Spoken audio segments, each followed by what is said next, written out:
সবাইকে স্বাগতম আমার 4 নম্বর ভিডিওতে। আপনি যদি একজন দক্ষ কারিগর হতে আগ্রহী হন তাহলে চোখ রাখুন আমার প্রতিটা ভিডিওতে।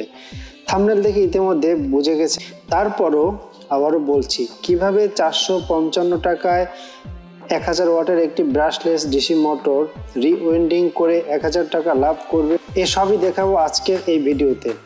তার আগে চলুন মোটরের কয়েল রিওয়েন্ডিং কিভাবে করবেন তা শিখে নেই। প্রথমে মোটরের পুরনো কয়েল, যে কয়েলগুলো পুড়ে সম্পূর্ণ নষ্ট হয়ে গেছে সেই কয়েলগুলোকে কোর থেকে কেটে আলাদা করে নিব।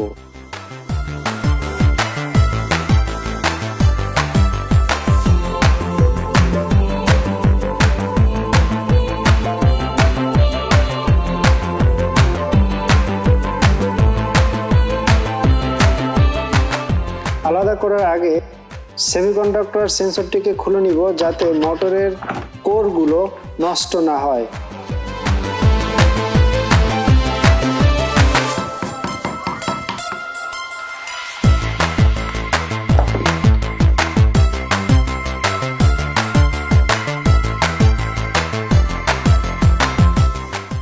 এবারে কোরের সাথে পেঁচানো অকেজ তারের কিছু অংশ কেটে তারের নম্বর ও কতটি তার আছে তা বের করে নিব।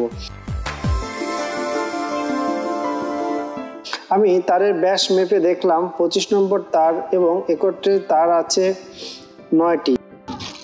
এবারে অকেজ তামার তারগুলো খুব সাবধানে কোর থেকে কেটে আলাদা করব যাতে কোরের কোনো অংশ থেতলে ফাঁকা না হয়ে যায়। যদি কোরগুলো এবড়ো থেবড়ো হয়ে যায় তাহলে পাওয়ার লস হবে এবং ব্যাটারির চার্জ প্রয়োজনের চেয়েও বেশি খরচ হবে।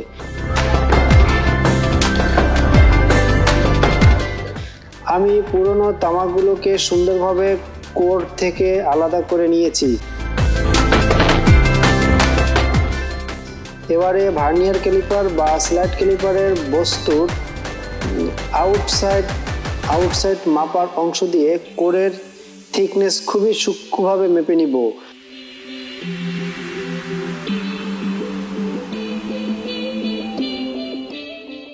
মোটরের কোরের থিকনেস স্ল্যাট ক্যালিপারে যেখানে সেট হবে মূল মাপ সেই পয়েন্টে রেখে আরও 2 মিলিমিটার বেশি নিয়ে স্ল্যাট ক্যালিপারের লক স্ক্রু দিয়ে লক করে নিব।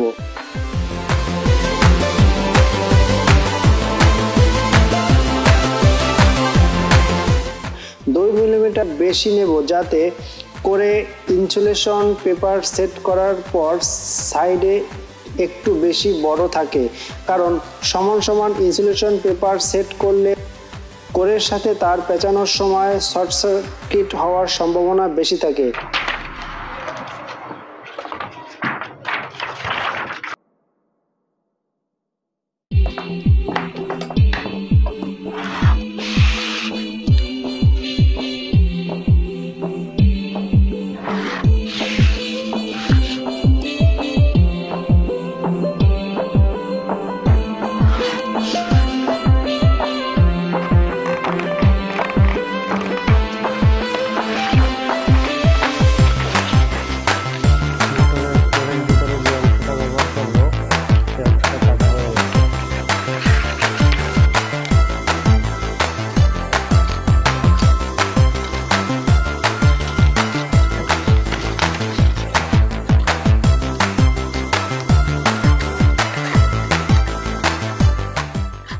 আমি কোরের সাথে ইনসুলেশন পেপার সুন্দরভাবে সেট করে নিয়েছি।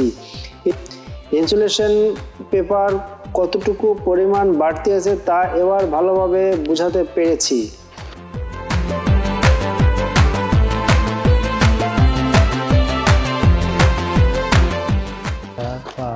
এবারে মোটরের রোটরের সাথে কতটি ম্যাগনেটের খণ্ড আছে তা ভালোভাবে দেখে নিব।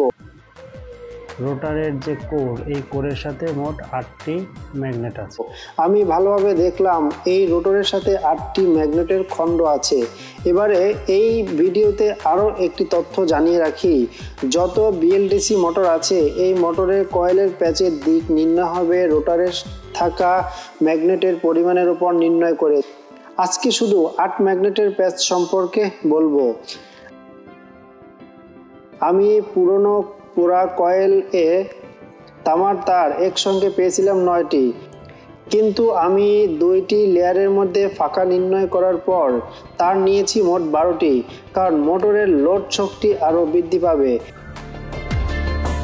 3, 4, 5, 6, 7, 8, 9, 10, 12টি। আমি এখানে মোট তার দিয়েছি 25 নম্বরে 12টি। এবার মোটরের করে তার পেঁচানো শুরু করব। মোটরের মূল বডিতে যেই পাশে গ্রুপ কাটা আছে সেখান থেকে প্রথম লেয়ার অর্থাৎ L1 তার পেঁচানো শুরু করব।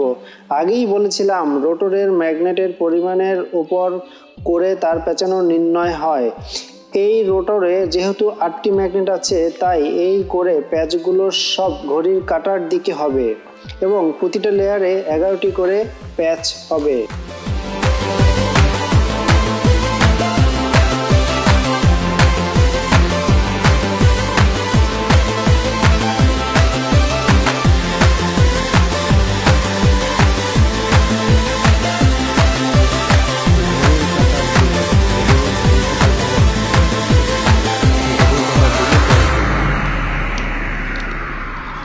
যে প্রত্যেকটি ঘড়ি কাটার দিকে প্যাচ দেব মোট। যদি মনে করেন 11টি জায়গায় 12টি প্যাচ দিলে মোটরের শক্তি আরও বাড়বে বা দীর্ঘস্থায়ী হবে, এটি আপনার সম্পূর্ণই ভুল ধারণা। দেখতে পাচ্ছেন আমি L1 এ মোট 11টি প্যাচ দিয়েছি এবং একটি লেয়ারে প্যাচ দেওয়ার পর 2টি লেয়ার ফাঁকা রেখেছি। আপনারাও 2টি লেয়ার ফাঁকা রাখবেন এবং প্রতিটা লেয়ারে 11টি করে প্যাচ দিবেন।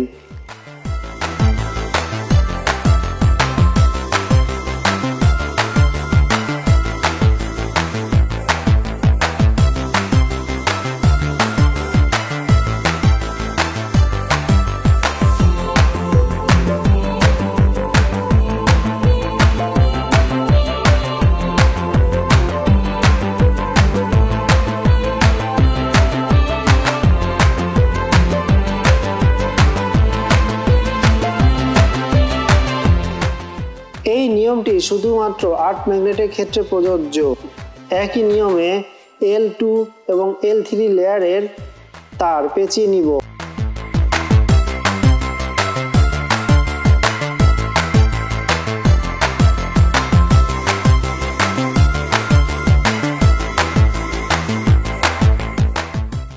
ওয়েন্ডিং শেষ হওয়ার পরে বাড়তি ইনসুলেশন পেপার কেটে নিব।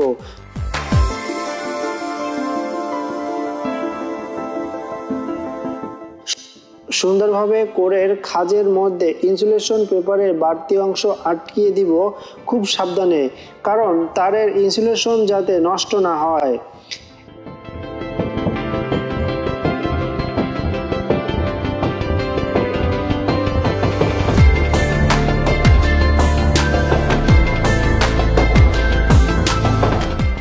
এরপর প্রয়োজন মতো হিট বার্নিশ দিয়ে শুকিয়ে নিব।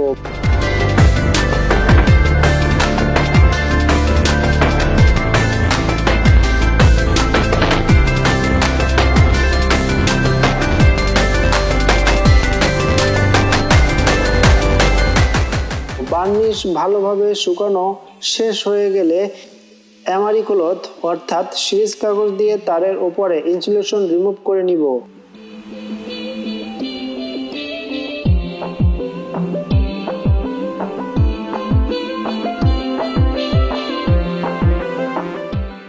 কেবলের সাথে কানেকশন করার জন্য L1 হলুদ রঙের সাথে, L2 সবুজ রঙের সাথে এবং L3 নীল রঙের কেবলের সাথে সোল্ডারিং আয়রন দিয়ে সুন্দরভাবে সোল্ডারিং করে নিব।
সোল্ডারিং করা জয়েন্টগুলো অ্যাম্পিয়ার টিউব দিয়ে ভালোভাবে সেট করে দিব।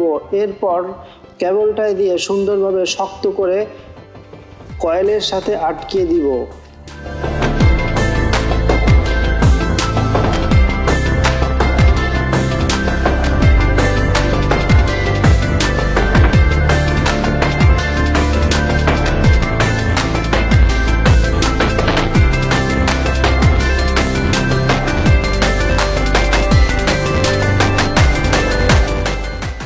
এবার সেন্সরের সাথে কেবল সংযুক্ত করে নিব। প্রথমে 5 ভোল্টের লাল কেবলটি, পরে কালো কেবলটি, সেন্সরের এ পয়েন্টে হলুদ কেবল, বি পয়েন্টে নীল কেবল, সি পয়েন্টে সবুজ কেবল সংযুক্ত করে নিব। মোটরের কোরে সেন্সরের সেটিং করার জন্য যেখানে গ্রুপ কাটা আছে সেখানে সেন্সরটি কয়েলের সাথে কেবলটা দিয়ে সুন্দরভাবে সেট করে দিব।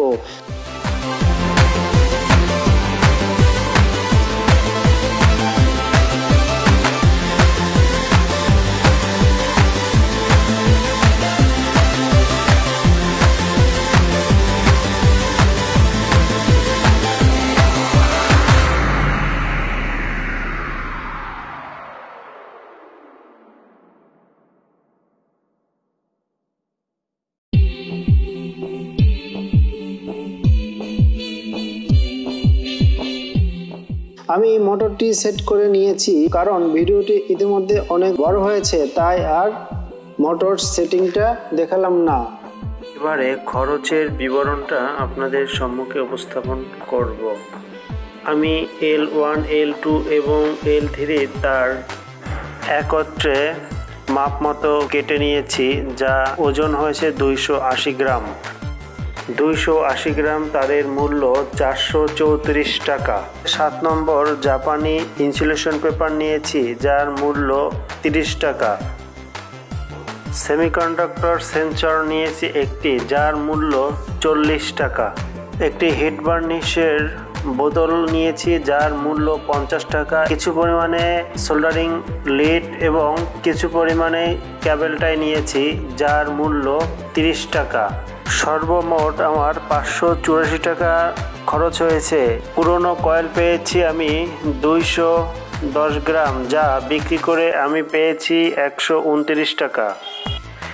এবারে 584 টাকা থেকে 129 টাকা বাদ দিলে আমার খরচ আসে 455 টাকা। আমি বোঝাতে পেরেছি 455 টাকায় কিভাবে একটি মোটর রিওয়াইন্ডিং করা সম্ভব। ধন্যবাদ সবাইকে। ভিডিওটি ভালো লাগলে শেয়ার করে পাশে থাকবেন।